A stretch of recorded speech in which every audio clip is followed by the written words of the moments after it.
Hello बच्चों, स्वागत है आपका अपने YouTube channel topper tricks academy में। तो हम लोग आज पढ़ेंगे class 8th MP board Hindi का 4th चैप्टर पार्ट नंबर 4 है, जिसका शीर्षक है अपराजिता। ठीक, तो ये वीडियो आपके लिए बहुत ही महत्वपूर्ण होगा, बहुत ही बेहतरीन वीडियो है। तो वीडियो को पूरा ज़रूर देखिए तथा अपने दोस्तों के पास, जितने भी आपके मित्र हैं, सहपाठी हैं, उनके पास शेयर कीजिए ताकि वो भी फ्री वीडियो क्लास का फ़ायदा उठा सकें। और मैं आपको फ्री में वीडियो उपलब्ध कराता हूं, तो आप प्लीज़ चैनल को सब्सक्राइब कर लीजिए, ज़्यादा से ज़्यादा आप किसी भी ग्रुप में शेयर कीजिए। और चलिए देखते हैं इसके हम क्वेश्चन आंसर करेंगे, क्योंकि इसमें कुछ वैसे समझने लायक नहीं है ज़्यादा। आप इस पाठ को अपने से पढ़िए, क्योंकि ये पाठ केवल आपके विषय के लिए ही नहीं, आपको जीवन में भी बहुत बड़ी सीख देने वाला है। तो आप इस पाठ को एक बार नहीं, दो बार नहीं, 3 बार पढ़िए, तो आपको ज़्यादा समझ में आएगा। तो क्या शीर्षक है? अपराजिता। ठीक, तो इसमें पाठ परिचय देख लेते हैं। यह पाठ के बारे में बताया गया है। यह एक ऐसी विकलांग महिला की मार्मिक कथा है जिसने अद्भुत धैर्य, दृढ़ इच्छा शक्ति और नवरत साधना अनवरत क्या है दृढ़ दृढ़ इच्छा शक्ति और अनवरत साधना से अपने जीवन को सक्रिय और सफल बनाया।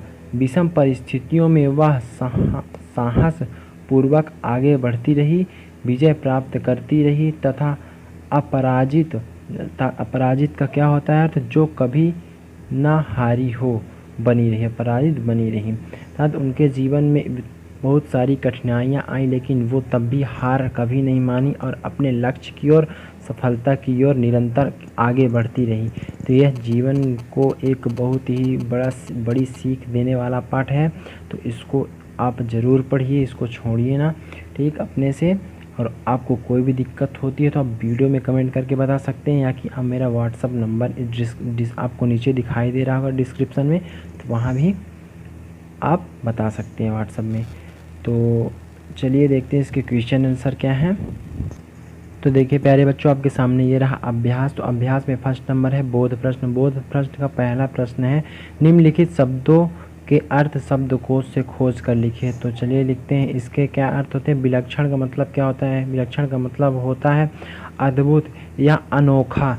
ठीक, उसके बाद अकस्मात का मतलब क्या होता है? अकस्मात का मतलब होता है हिंदी में अचानक जब कोई भी घटना हो जाती है तो उसको क्या बोलते हैं? अकस्मात घटना। और आगे क्या है? विच्छिन्न। विच्छिन्न का अर्थ होता है अलग किया हुआ या कटा हुआ। ठीक, उत्फुल्ल का मतलब होता है प्रसन्न। उत्फुल्ल का क्या मतलब होता है? प्रसन्न होता है। ठीक, विषाद का मतलब क्या होता है हिंदी में? दुख या उदासी, विषाद का मतलब होता है। और आगे क्या है? बुद्धि दीप्त का मतलब होता है, बुद्धि दीप्त का मतलब होता है मेधावी, तेज बुद्धि वाला। जो तेज बुद्धि वाला होता है उसको क्या बोल सकते हैं? बुद्धि दीप्त बोल सकते हैं। जिजीविषा। जिजीविषा का मतलब होता है जीने। जिजीविषा जिजीविषा का मतलब होता है जीने की इच्छा। ठीक, हिंदी में क्या होता है? जीने की इच्छा होता है। अब आगे देखिए क्या है। अगला है, देखिए आपके सामने कंठगत। तो कंठगत का मतलब क्या होता है? गले में अटकना। अगला नंबर देते हैं, उत्कट का मतलब होता है प्रबल या तीव्र। नियति का मतलब होता है भाग्य। नियति का मतलब क्या बोलते हैं? भाग्य बोलते हैं। क्षत विक्षत का मतलब क्या होता है? बुरी तरह घायल, कुचला हुआ। बुरी तरह कोई घायल हो जाता है उसको क्या बोलते हैं? क्षत विक्षत। ठीक, आभा मंडित का अर्थ होता है तेज से युक्त। आभा मंडित का अर्थ क्या होता है? तेज से युक्त। आप इसके सामने अपने नोट्स में लिखेंगे। अगला है पटुता का मतलब होता है चातुर्य। नेक्स्ट है ख्याति का मतलब होता है, ख्याति का हिंदी में अर्थ होता है इसका, ख्याति का जिसको हम बोल सकते हैं पर्यायवाची एक तरह से। तो इसका अर्थ होता है प्रसिद्ध, यश। ठीक, और आघात का मतलब क्या होता है? आघात का मतलब होता है चोट, प्रहार या ठोकर। व्यथा का मतलब होता है, व्यथा है नेक्स्ट नंबर आपके सामने। व्यथा का मतलब होता है एक प्रकार से दुख। ठीक, नूर मंजिल का अर्थ होता है लखनऊ में स्थित मानसिक रोगियों का अस्पताल। जो नूर मंजिल है नाम है, उसको क्यों नाम ये दिया गया है? क्योंकि वो लखनऊ में स्थित मानसिक रोगियों का अस्पताल है जिसका नाम क्या है, नूर मंजिल है। उम्मीद है आपको समझ में आ गया होगा। तो आगे बढ़ते हैं, देखते हैं आपके अगले प्रश्न क्या है। दूसरे नंबर में प्रश्न में बोल रहा है, देखिए कि निम्नलिखित प्रश्नों के उत्तर संक्षेप में दीजिए। स्वीट एंड शॉर्ट, छोटे और एकदम सटीक आंसर देना है। एक पहला प्रश्न देख लेते हैं। पहला प्रश्न, अपराजिता संस्मरण की लेखिका कौन है? तो आपका आंसर क्या है, लिखे नोट्स में। इस अर्थात अपराजिता संस्मरण की लेखिका शिवानी है, जो कि एक प्रसिद्ध संस्मरण लेखक है। अगला नंबर देख लेते हैं, ख नंबर, डॉक्टर चंद्रा की माता जी का क्या नाम था? तो डॉक्टर चंद्रा की माता जी का नाम शारदा सुब्रमण्यम है। ग नंबर देखते हैं, डॉक्टर चंद्रा को सामान्य ज्वर के बाद कौन सी बीमारी हो गई थी? तो इसका आंसर होगा, डॉक्टर चंद्रा को सामान्य ज्वर के बाद पक्षाघात के कारण गर्दन के नीचे का जो धड़ था वो अचल हो गया था। ठीक, अब अगला देखते हैं, चौथा अर्थात घ नंबर प्रश्न क्या है। घ नंबर है आपके सामने, वीर जननी का पुरस्कार किसे मिला? तो वीर जननी का पुरस्कार आंसर है, उत्तर है इस प्रश्न का, वीर जननी का पुरस्कार डॉक्टर चंद्रा की मां शारदा सुब्रमण्यम को मिला था। तो अब वीडियो को रोककर आसानी से लिख लीजिए। अब ये वीडियो यूट्यूब में सेव हो जाएगा, तो आप इसको एक बार नहीं, आपका मन हो तो आप 100 बार भी देख सकते हैं।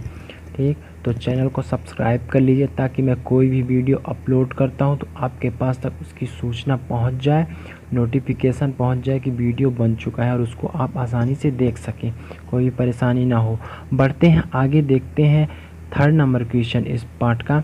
निम्नलिखित प्रश्नों के उत्तर विस्तार में लिखिए। तो पहला क्या है, लेखिका की दृष्टि में डॉक्टर चंद्रा सामान्य जनों से किस बातों में भिन्न थी? तो इसका आंसर लिखिए आप लोग। उत्तर है प्यारे बच्चों, डॉक्टर चंद्रा एक अपंग लड़की थी। अपंग किस लोग को बोलते हैं? विकलांग, जिनको आज क्या बोला जाता है, दिव्यांग के नाम से जाना जाता है। तो उनका ऊपरी धड़ निर्जीव था, परंतु फिर भी वह सामान्य जनों जैसा कार्य करती थी। अपनी अपंगता को उसके विकास के मार्ग में आड़े नहीं आने दिया। उसमें विलक्षण प्रतिभा थी। किसमें? डॉक्टर चंद्रा विलक्षण प्रतिभा थी। उनकी आंखों में अदम्य उत्साह था और चेहरा आभा से सदैव दमकता रहता था। महत्वाकांक्षी होने के साथ साथ उन्हें कविताएं लिखने, सिलाई कढ़ाई के डिजाइन बनाने और संगीत सुनने का शौक था। इस प्रकार डॉक्टर चंद्रा अपंग होने पर भी सामान्य जनों से भिन्न थी। तो ये आपके फर्स्ट का आंसर रहा, क नंबर का। ख नंबर देखिए क्या है, लेखिका ने जब चंद्रा को अर्थात डॉक्टर चंद्रा को कार से उतरते देखा तो वे आश्चर्यचकित क्यों रह गई? तो इसका उत्तर लिखिए।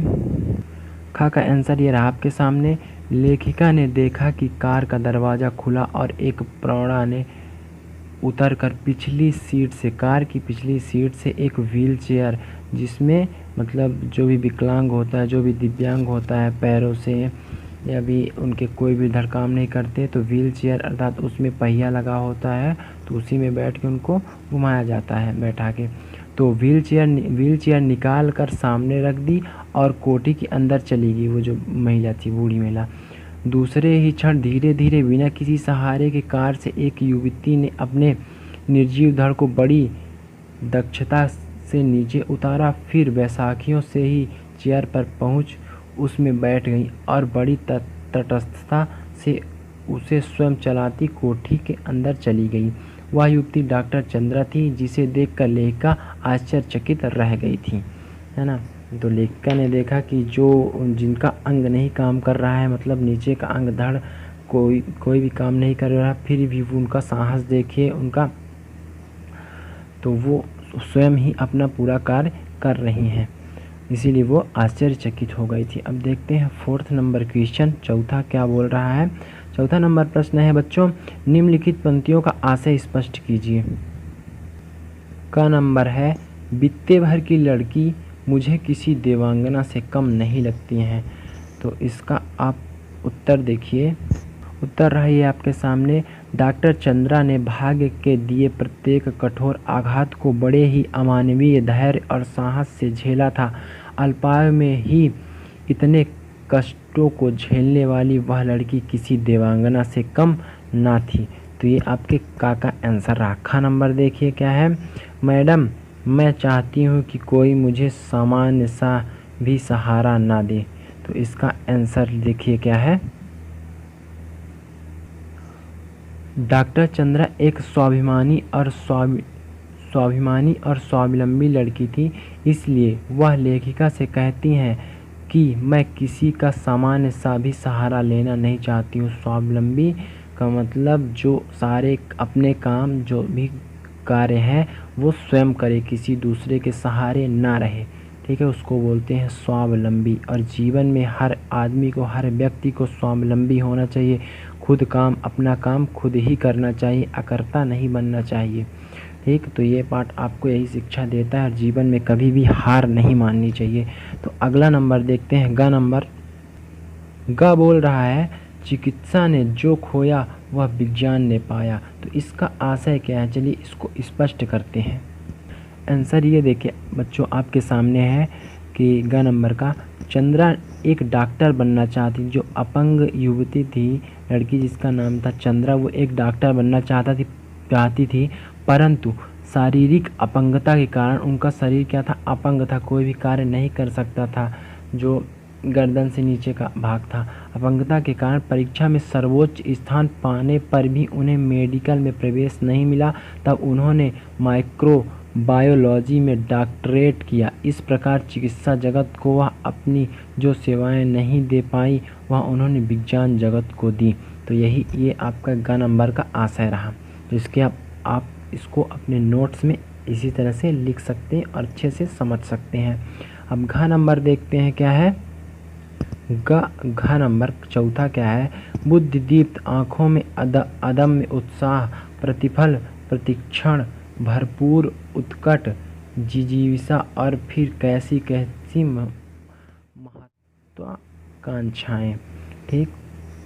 तो इसका भाव देखिए, इसका आशय क्या है स्पष्ट करते हैं। चलिए इसका आंसर उत्तर है प्यारे बच्चों 4th नंबर का। डॉक्टर चंद्रा एक मेधावी लड़की थी, उनकी आंखों में अदम्य उत्साह नजर आता था। जीवन के प्रत्येक क्षण, प्रत्येक पल को जीने के लिए उनमें प्रबल इच्छा थी। उनके मन में हमेशा कुछ न कुछ करने की महत्वाकांक्षा रहती थी। तो ये आपके इस पाठ के टोटल क्वेश्चन आंसर प्रश्न उत्तर रहे।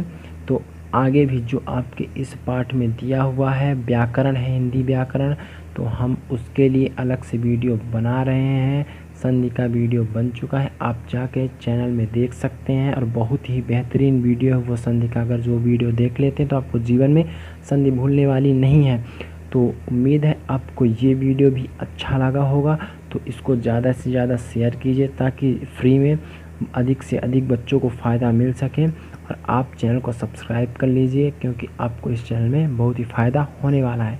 तो इस वीडियो में इतना ही प्यारे बच्चों, अब मिलते हैं अगले वीडियो में। जय हिंद, जय भारत।